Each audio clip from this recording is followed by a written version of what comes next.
Good morning, everybody. Welcome to our daily meditation with I'm Hutchins. and Olga Kostrova. So before we start reflection on our topic for today, let's settle down, ground, take a few breaths, get ready for the day in a relaxed manner. So, when I asked you today what topic would you like to reflect on, you said, how about comfortable lie? If I understand correctly. A comfortable lie. Lie of safety, right? Is that what you Well, it's the lie I believe we are unconsciously offered, that what we want from life is to be comfortable, sleeping in our little cave or in our bed or on our sofa, resting. And that's a lie because it subjugates us, allows us to be passive as a group of humans, and also in our individual lives robs us of some of the vitality, passion, and joy that comes from the struggle to interface with, to move in the world in whatever art and toward whatever love you want. But that's where life is, and that's what's fun. And in the sense of consciousness come to play, let's play. Let's play in the world. What moved you today to give attention to this particular subject? Because I notice with clients, there are a lot of clients I'm working with right now who have somehow been indoctrinated with that lie, and it caused them to feel this conflict, yearning to go do that, but something in the way that has them distracting, self-medicating in one level or another with food or drug or projection into the world. Facebook's a beautiful way in which you get a chance to project your ideas into the world, and the projection from the ego can get into conflict in there and have this, you're trying to make something happen in the imaginary world of Facebook and politics. So that those distractions get in the way and cause me to be lethargic, stay in one place rather than the adventure of going out into the world and each day having a hero's journey. And what is practical manifestation of this in the world? I remember that you mentioned this morning retirement. People assume when they retire, they will stop working. Finally, I can stop working. And finally, they have money to make them feel safe. Nobody can tell me what to do. What are your thoughts on that? Well, that's a catch-22. Were I to be involved in something I loved so much that I have risked the security of a job and or the other ways people allow themselves to feel safe, I can have the joy and power of being alive. And thus, retirement isn't something I'm looking forward to my whole life. I'm actually enjoying myself now and then later, as opposed to waiting to live my soul, to express my love, to do what I really want. And that putting off is really sad. It's the description of people who live lives of quiet desperation, or I think it was Freud that said the normal state of being is just sadness. The world lives in this sort of discomfort all the time as a normal state. So when we look at, let's say, retirement, because retirement is a great representation of one of our illusions of some final destination. We always surround ourselves, we wrap around concepts that are final. They seem final because we are very afraid to exist in this open, unknown universe. Dynamic. So what is scary is, but I don't know. I don't know what tomorrow brings. I don't know what year from now happens. I don't know next minute, really. If we're really honest with ourselves, I don't know what next minute will bring. Never we have security. We never have security. People have properties taken away from them in a moment. Savings inflated. Stock falls. Health that was great for 30, 40 years, suddenly they discover that they have some fatal disease and so on and so forth. Safety is an illusion, yet we allow ourselves, we forget about it. We allow ourselves to forget that safety is illusion, always. We never can be safe. Some of my clients are very wealthy. They have so much money and they're still afraid that they will lose it. They still have sense of scarcity and treat their life as they treated them before they made the first million. Or, well, before they probably made the first $20,000, really. So there is no objective reality that would justify fear or absence of fear. There is absolutely no objective reality. I was yesterday doing an interview with David Hoffmeister, who pursued his mystical path, I believe 20 years ago or something along this line. And he let go of everything that constituted the world. He just let go because he saw that no efforts that he make as a human can ever justify the fear, absence of safety as a fear. And he let everything go, as many other people that we know from encountering them through media, for example. And they ventured out, trusting that universe will always provide.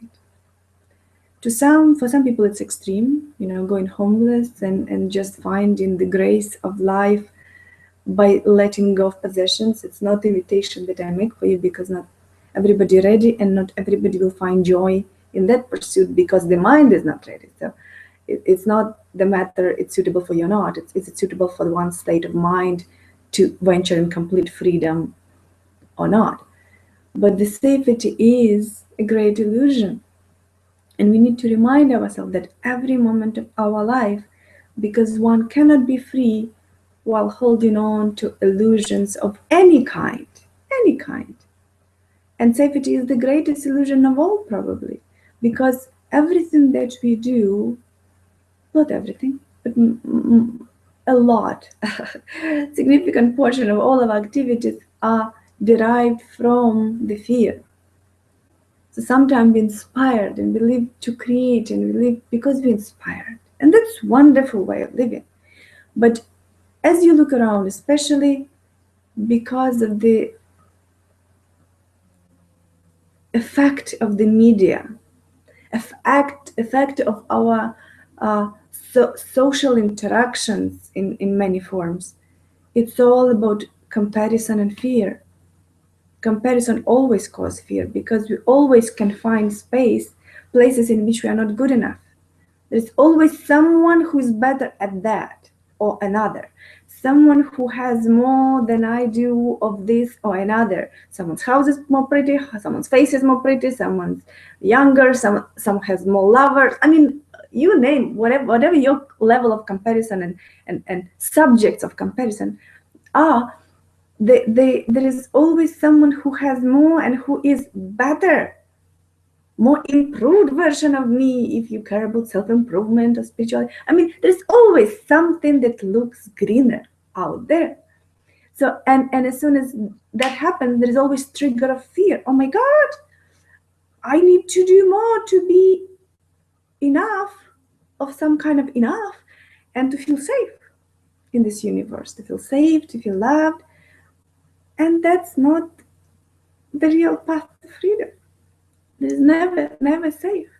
So the opportunity is in trust. Dropping out of the head that always generate fearful thoughts and seeing thoughts for what they are, just thoughts. Just thoughts. It doesn't mean that by understanding that fear of being unsafe, fear of unknown, actually fear of unknown is always fear of known, projected. No. We're never afraid of unknown because we don't know what to be afraid of. We're afraid of what we project as known worst outcome, isn't it so? We project of something that is the worst outcome, and that's what I'm afraid of. But it's one of billions of possibilities. Why are you picking that one? Why are we picking the worst one? There is many great opportunities and possibilities, and we never know how life manifests itself in particular form. But the fear, the ego picks one single form, or few of them, the worst case scenario, focuses on that, and then we're afraid. So we're never afraid of unknown. We're always afraid of known worst case scenario. So understanding of it doesn't mean that the fear will transcend. Fear will always be there. This is the structure of the ego. The fear always present. But understanding of it, understanding that it's just fear, just emotion, sensation in the body resulted by a thought, and thought is triggered by another thought or some external event, just a thought. So let's treat it as a thought and venture in life more gracefully, more bravely, with more freedom. So, comfortable. What you just described was, I have a thought, it makes my body uncomfortable. So I try to resolve that and make myself comfortable again by believing the original thought is true and projecting that energy out into the world. Now, there's a reason to be afraid. Look at that person, the look in their eye. Is the door locked? We look for evidence to our beliefs and fears. So now I'm producing this cycle of energy, thought, feeling, nothing feels literally more true than one of my feelings. And the challenge, the opportunity for me, it comes through the breath, is to find a way to break that chain, that cycle of energy of thought, feeling, which keeps me trapped, which makes me want to find comfort at all costs. I'll do all kinds of crazy stuff to be out of this discomfort. When the door, the solution to the pain is in experiencing the pain, grief, whatever it is. So as I experience the discomfort, I could come conscious with the breath, recognize it's just a feeling, relax, allow a little space, time. Bing, I can wake up from the dream, remember that I don't need to choose that option. That's the old path. I've done that over and over again. I'm going to choose a new path. I'm going to stay relaxed and happy and accept the discomfort of the feeling. Don't feed it, and it passes. Different life, different world. I now can see all the miracles around me rather than the projections from my thoughts, causing me to only see the ugly, dangerous, scary. Right. So there are a number of different ways how we deal with fear of any kind, whether fear of, as we call it, unknown, which is, as we discussed, known, worst case scenario, or any other fear that arises as a result of any kind of trigger. First, you can, as Jen suggested, you can work through your body, through your breath, because any fear has manifestation of physical sensation in the body. People have different sensations, but mainly, it's sense of contraction, rigidity. So there is a lot of bioenergetics I do in my work. If you know anything about my physio-hemodynamic system, you probably know that I do a lot of bioenergetic work to completely change the character, the energy. Some call it vibration in the body, some call it charge, some call it whatever words don't matter, as long as you understand what they point to, right? So to change the energy of the body through physical movement, breath, and so on and so forth, Jan does his work that he called pleasure stretch, which is derivative from yoga, but not yoga. It revolves around breath and stretch of the body in particular way that releases pain, both emotional and physical. How you interrelate. Right. What's your relationship with your body? So one way is to work with your individual body, mind, individual consciousness. So the person, I perceive myself to be a person, and I see that this person has a body, and I identify it as I. So what I can work around is the structure of individual consciousness, body, through many different techniques. Some do meditation, some do breath work, some do massage, some do yoga, some do fitness, some do physiomodynamics. Whatever your modality is, it's good. But it's just a one way to approach it. It's to work with individual body, mind, individual consciousness. All is good. And there is another opportunity. Another opportunity is to understand and ideally know experientially, and I would love to share with you a lot of ways how to experience unified consciousness, because telling about it doesn't do it. It just doesn't do it. It's not enough. Telling about it is just not enough, because you cannot taste something just from words of another being who tasted it. It just doesn't work like that. So to experience it. So I would love to lead you through experience. The experience now gives you opportunity to know experientially, directly, that you're not individual consciousness, that you're unified consciousness. Some call it oneness, some call it non-duality, some call it God, some whatever name you have for it, keep it, as long as you're understanding what it means. It means that there is no ego structure in it. There is no individual consciousness in it. It's unified consciousness without sense of perception as I. There is no perceiver of I. There is no perceiver of experience of it. When you shift your consciousness from individual consciousness to unified consciousness, for majority of us, it's not a permanent state, it's iteration. For some of us, they don't even know it, so there is no iteration because they identify themselves as individual consciousness. So there is no iteration towards unified consciousness, and therefore no relaxation in it, because there is great relaxation from the heaven, the burden. I'm saying heaven probably because it's heavy. From the burden of this world that we imagine, because it's very structured, it's very tangible, it's very rigid. It's very impermanent. Right. It came as a form. Probability became a tangible form. And sometimes this form takes those forms that are not so pleasant, not so promising, don't feel safe, and so on and so forth. Right? So there is opportunity to work not only with body, mind, individual body, mind, through practices, systems, exercises, techniques, which is good too. It's good too. But there is another possibility, and it's opened the door to grace, to live in very different way. There is a mystical path in it. And there is opportunity to have both, to have cake and eat it. There is opportunity to iterate. Some people look for greatest enlightenment and have as a permanent state. I'm not inviting anybody to explore that, to want it, because it's not happen as a result of you wanting anyways. It happens. It's completely different conversation altogether.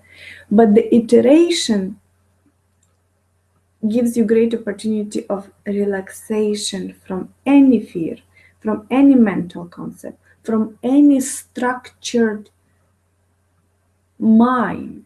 But yes, it is painful going through there. From the moment of being drawn, feeling not of this world, something about me doesn't belong. No, it's painful here. To live in the world identified with but the world. But to go down the path, there's no path.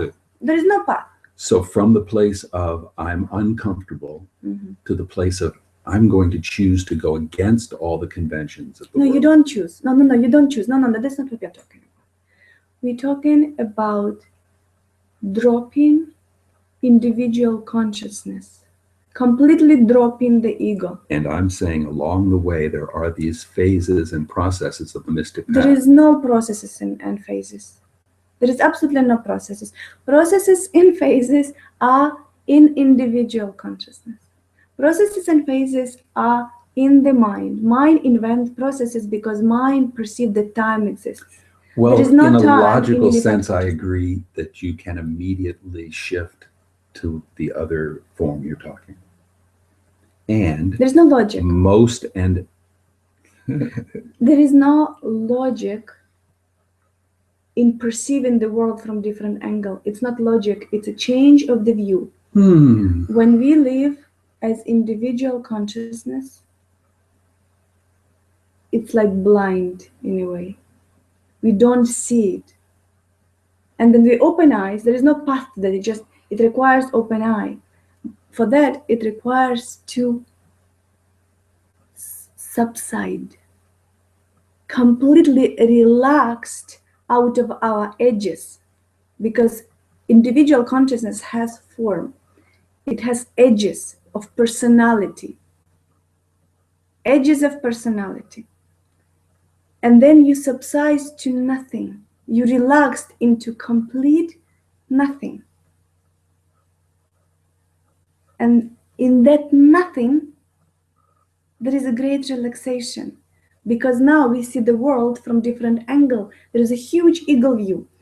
As individual, we're so close. Every movement is ours. Every action is ours. Every event is ours. We're so close to that. We experience it very actively. And then there is this leap. There's no path. There's no path to that. It's a leap. And then we see the world from eagle view. From eagle view. So we are not experiencing it any longer because we see the simultaneous existence of everything, where there is no time. There is no time. There is no cause and effect. None of it exists. It's just huge openness.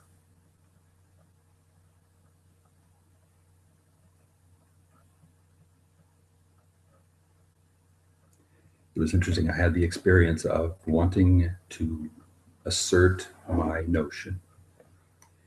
Hearing your resistance, I stopped and started to say, well, what would be the state that would allow me to be comfortable here? I have to be comfortable with the discomfort of not getting my way. So as I sat and listened, you described exactly this state of being disidentified.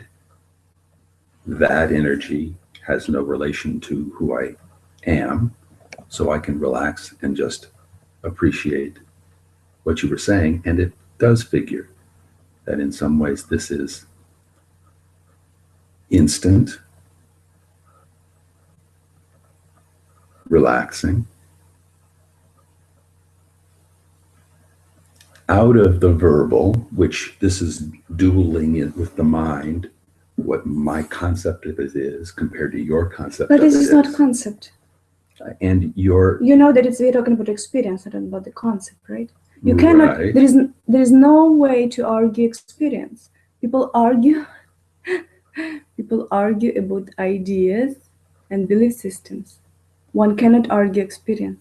If you taste orange, you cannot argue the taste of orange. You can argue the color of it. You can argue what you perceive it to be. You cannot argue the taste. Can you? Yes. I know that you want to. No, I mean, one can.